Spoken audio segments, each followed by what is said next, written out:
Práve sme sa vrátili z kina. Boli sme na filme Zbormeister a ja ešte stále predýchávam. Ak ste ho nevideli, určite odporúčam. Juraj Loj, vieme, že je skvelý herec, ale čo tam zahral, myslím si, že trošku aj riskoval takouto rolou, ale fakt, že stalo to za to. Ale to je tak ťažký príbeh a tak dobre urobený, že sa fakt nemusí hanbiť ísť ani na Oscara.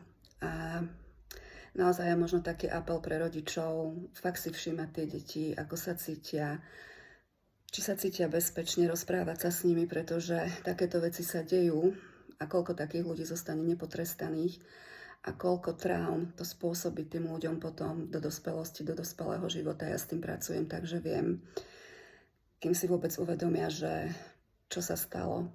Ako odporúčam ten film určite. Už dlho som nezostala takto emočne rozsypaná po filme ako teraz.